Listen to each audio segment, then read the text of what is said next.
Okay, so first, take a look at this picture. We're going to learn how to make music with a whale. Now, many of you out there are designers, you're consultants. You never know when a client might ask you to make music with a whale, so you need to know how to do it. And you can see you are likely, as a human, going to find yourself on a boat, and you might be playing an instrument like a clarinet, and you need to broadcast your sound underwater so the whales can hear it. We have an underwater speaker, and you need to hear what's going on down there. So you have an underwater microphone, a hydrophone, and you're wearing headphones, so you're down there underwater in the world of whales, trying to interact with them. This is the technology that you need. So let's just hear what happens a bit if you try and play clarinet with a whale.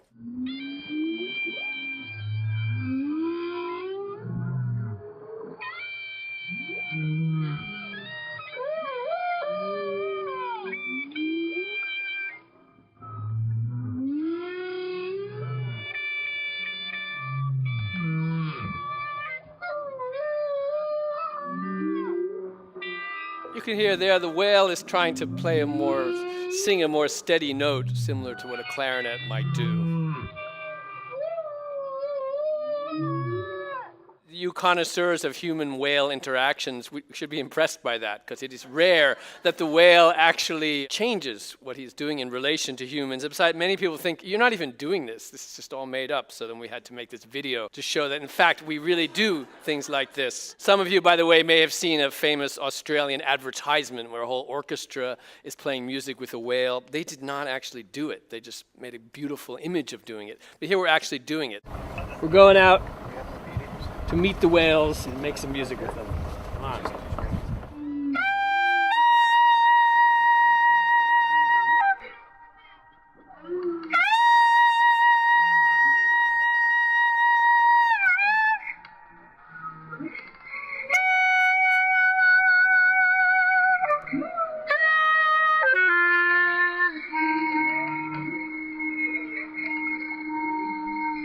This is in Hawaii, off of Maui, one of the easiest places to make music with whales.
Thanks.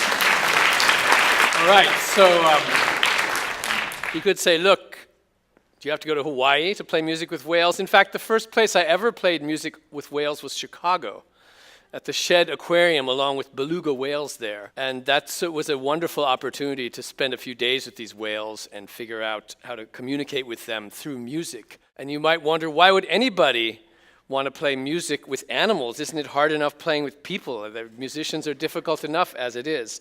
But one of the reasons is that music is a very mysterious form of human communication. We actually have no idea how it works. If you take a piece of music that doesn't have any words, its sounds and shape and structure and form, it has this incredible ability to convey emotions and to communicate, but we cannot say exactly what it communicates. You can't say, this music is so clearly happy or sad, or this is clearly doing this to me or that. It's so important to us, but it's very hard to define what's actually going on. And animals, it turns out, many different species have a form of communication that's closer to music than it is to language, in that they're repeating patterns over and over and over again with shape and form and with this clear emotional weight. It is no accident that so many people, when they first heard the song of the humpback whale, started crying.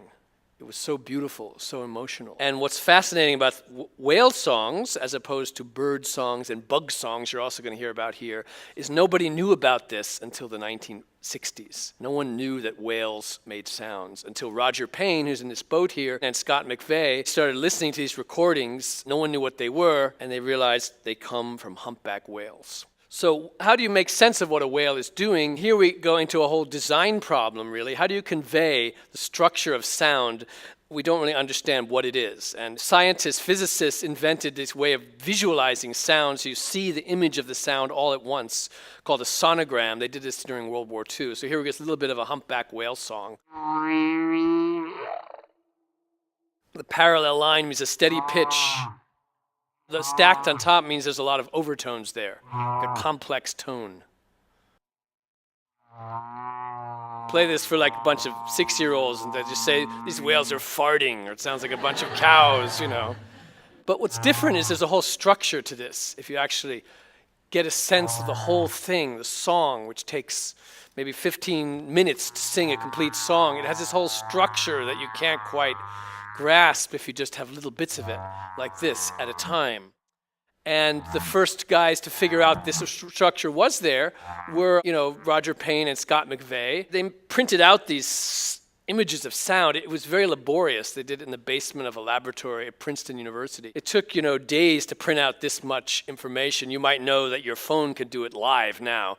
As you listen to these whale songs, you can just be making sonograms from them. And so this is on the cover of Science, a cool science magazine. But more interestingly enough, in the paper they wrote, they have this very mysterious line. They said in a scientific paper, the humpback whale emits a series of surprisingly beautiful sounds. And that's not a very scientific thing to say, is it? There's no other paper by scientists about humpback whale song that dares say this. I asked Scott McVeigh about this last week, actually. He's 85 years old now, a pioneer of so many different things. Why did you guys think you could say this in a science paper? They said, oh, it's simple. We didn't care. We were amateurs. We're not professional scientists. We can do whatever we want. They drew the structure of the song. And so the design problem is how to make sense of this structure. This is the whole 15-minute song or so. They figured out that it had these different sections, like a secret piece of music made by aliens or something. And it was divided into units, like a sentence or like a piece of music by Bach, like any pop song. It's really organized. Even more importantly than the scientific paper, you could say, is they released this album, Songs of the Humpback Whale. This was the cover. It's like the white album. No information on the outside. But inside, there was a 48-page booklet in English and Japanese explaining that, people were killing off these whales and some of them make incredibly beautiful songs. And you might say, everyone knows we shouldn't be killing whales. We have to save the whales, right? It's only because of this album that this idea spread through the world's culture. Scott McVeigh brought piles of them to Japan. He played them, on the radio and played them for whaling executives who burst into tears saying, I can't believe we're killing the makers of these beautiful songs. And this is the best-selling nature record of all time, a multi-platinum album, the basis for the film Star Trek IV, where they come back from the future to save the whales. How to play music with a whale, I show this to you, but I can't recommend that you do it because it's against the law to harass marine mammals. You can't swim with them like this. This is also against the law. Don't do it. But everybody wants to swim with whales and make music with them because it brings you close to this mysterious creatures in the natural world that otherwise you might not reach. These sonograms are still kind of confusing. If you haven't come across this before, you might say, what is he talking about? Structure, whale songs? It's just like noise. So I tried to figure out, was there a way to update this imagery, this way of understanding whale songs? And I enlisted my friend Michael Deal, who's a graphic designer. He's worked for Google and Pinterest, and he works for Vice News now. I said, you figure out how to represent these things. This is the Michael Deal section. He said, let's do it in color. Let's make up these glyphs, these new symbols for our new whale song music notation language. And let's show that it connects to music, and let's put it on a musical staff. And so he created this whole color new music notation system. And I'm going to skip through these examples of whale songs and the structure to show you the video version, because that's so much fun to play along with. I forget what these things were called called when they were in cartoons. The bouncing ball goes along and you see the score. And now I'm going to play along with this as if I'm out there. Our music, the score is here. I can see the teleprompter. Play along with this.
To really get into this, you should really do it for about 5 hours with an actual whale, because they can keep singing for 24 hours, and you keep doing that, you really get a sense of time that's more like the world of the whale. But another thing about these images is, you know, when sonograms were invented, scientists said, you know, we could use these to help the deaf learn to speak, to understand sound by seeing it. And over the decades, it never really worked. The standard story is it's a complete failure. If you're deaf and you need to learn to speak, looking at images of sound isn't going to help you one bit. But you know, I showed this video to an artist named Maria Batia, who works with deaf education in the Dominican Republic. And she said, what are you talking about? My students would get this in a second. They would figure it out right away. And Dominican Republic is full of humpback whales. So I said, okay, let's go down and try it. And so we got these two deaf teenagers, Luis and Joel, to sing along with whales without hearing it. This is a fragment of this film we made about this.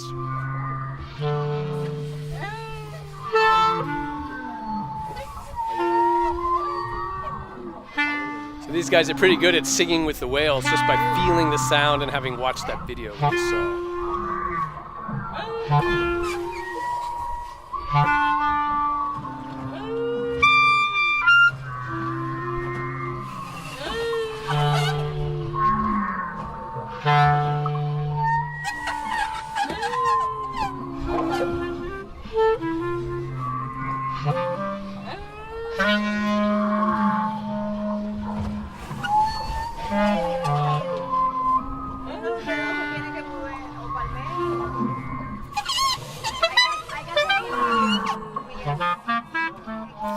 So music can help you communicate across the lines of species and also with people who can't hear through this imagery and through the world of these whales. And there's a whole film and project about this called Whale Musique that you can look up, see the whole story. So now we have different kinds of animals one can make music with. If you want to play with insects, all different series of challenges appear, as you could see in this short film.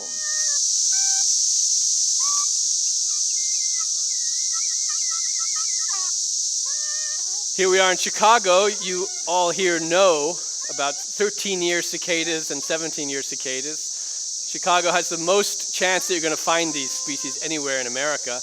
And this is in Lake Springfield, Illinois in 2011. This is more cicadas than I've ever seen at once. There's just as many inside my clothes as outside. So I could say you can never have too many 17-year cicadas, but actually you can. Insects and music. This is a painting by Charles Birchfield, American mid-20th century artist, called The Insect Chorus. Visually, he's pointing out that this noise of insects you hear in a summer afternoon or evening, it's really a structured world of sound and music. Visual music as well can be painted or sonogrammed, and insects make music a whole different way. A single sonogram of one cicada sound is like the most beautiful image of sound you can ever see, although the sound itself, some of you might not like it, so. This is the kind of annual cicada you'd hear around this time of year. Look how beautiful that is, how complex the sound is. You cannot represent it in music or chords or harmony and explain the incredible sonic complexity of this thing that these insects doing. We might not like it, but it's music. The male cicada is making this sound to attract the female with this exact precise sound and no other. The 17-year cicadas are not as loud, but you have millions of them. They appear like this, and you can find them anywhere, and each one of them is incredibly beautiful. In fact, their name in Latin is Magicicada, because they're so special. Only in America can you find these periodic cicadas, and you could tell right here that around here, when are we next going to see them? Maybe 2021, and every year they come out somewhere. People ask how long they live. 17 years. They're the longest living insect, and they have one of the longest musical rhythms in the natural world, that they go from silence and then 17 years sound and then a 17-year beat to the next sound when they all come out. At first it seems like they're making a wash of noise, but actually each one is making this single sound, Pharaoh, Pharaoh, and together it makes this incredible drone. You can hear this simulated from one, multiplied thousands of times.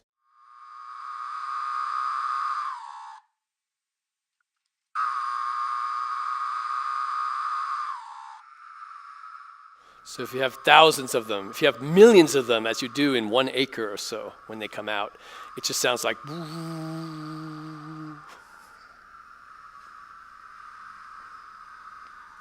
How many cicadas are in this picture? 2, exactly. They're waiting till one makes the sound and the other notices. Unlike most animals making films of animals, cicadas are very easy to film doing all kinds of stuff because there's so many of them around. So I've made 2 films of cicada music. The iPad perhaps was invented to play along with cicadas, as you can hear. It's probably what it's best at. You can hear that it makes sounds using different apps that really cicadas like. They'll fly right onto.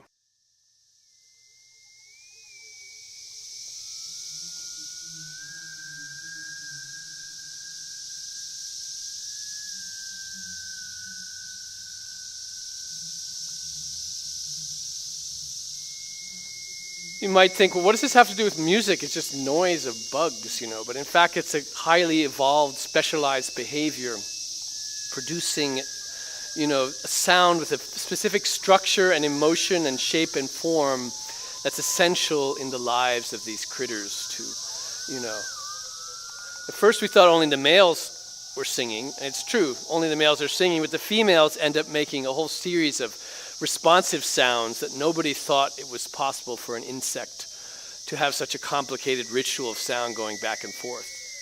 Even right here in the background of cicadas, it sounds like it's just one sound, but actually there's up to 9 different sounds you can hear right in there that's going on once you become attuned to what cicadas are up to. Another picture from Illinois, we did some live concerts with them. We got these cicadas and brought them to downtown Urbana and put on this concert. No animals were harmed in this show, although I don't have them here to put on this microphone, I still have their sound, so let's play what they were doing.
All these sounds came out of these 2 cicadas live being there at this show. We did all kinds of projects to make people learn about cicadas. We made these t-shirts with these slogans of the philosophy of the cicada. And this is something that thousands of years, people have talked about this. Plato talks about the philosophy of cicadas being the same in the Symposium. Sing, fly, mate, die. But in China, I found a book with literally thousands of pages of poems about singing insects and nothing else. Cicadas sing, know not how soon they all will die. From Basho, the famous haiku master. Even more large, some hear bug music, some hear people music. All depends on your ears. That was a long time ago. They recognized this is all like, music of different kinds, depending on who you are. Each animal that has a musical side is like a world into itself, a whole world of aesthetics. And I got interested when living in Berlin for a year. I was surprised that the city had so many nightingales, these birds that sing all through the night. And I worked on this project. It's going to be a book called Nightingales in Berlin, published, of course, by the University of Chicago Press. Everything comes back to Chicago. So I've made several recordings already about this project, and one of them was Berlin Bulbul. Bulbul is nightingale in Turkish. This is a project together with the Turkish musician Korhan Erel.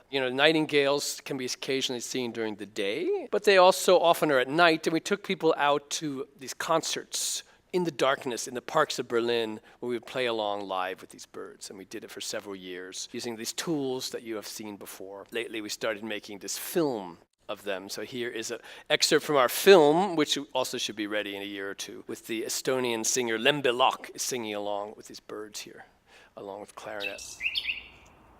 Dreaming slow.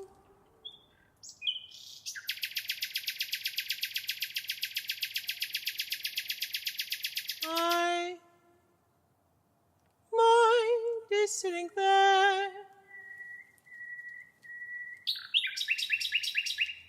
My mercy breathing traces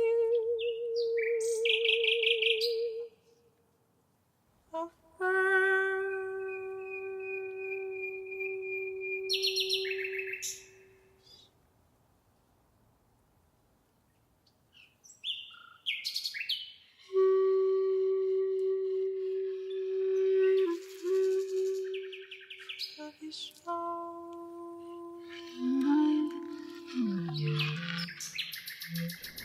It's the first time I sang with birds and with nightingales in particular. At the end, when you get really into it, you feel like flying, actually. We have all these different musicians from all over the world playing along with these birds. You heard just a fragment of the song there. You might be surprised that a nightingale actually sounds like a weird electronic instrument. It doesn't sound like melodious and full of melodies, but very rhythmic and cutting back and forth. And then if you look into the biology behind this, strangely enough, there's structural aspects in the nightingale song that are quite similar to that of a humpback whale, even though these animals have nothing to do with each other in the world of evolution. These are extreme examples. Like, evolution isn't just about survival of the fittest, it's survival of the weird, survival of the crazy, survival of the beautiful, which is the title of a book I wrote about this topic in addition to all these music nature books. And here I'd like to close with this little video showing what happens if you speed up a whale song and slow down a nightingale song, how they kind of relate to each other in very strange ways. So that's the humpback whale.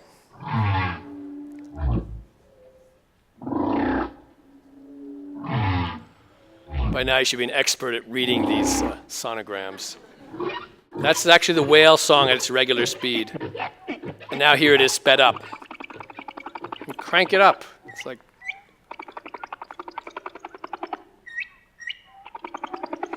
So the way it's organized is not so different from a nightingale, which is now coming in right there. The short, separate, and the fast.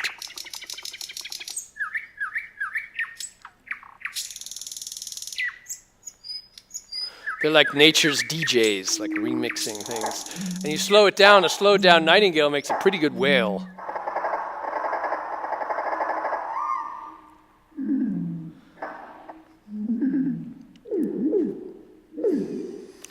I guess this is an example of convergence in evolution. Whole different trees of transformation over the millions of years produces the similar phenomenon or traits, but very difficult to explain why it exists. Why do the nightingales have to sing all night? Why do the whales have to sing all day? Most other species of birds or whales do nothing of the kind. So if you're a human, you want to make sense, connect to the natural world. We can't always talk about it and explain it. Sometimes you just have to join in with it.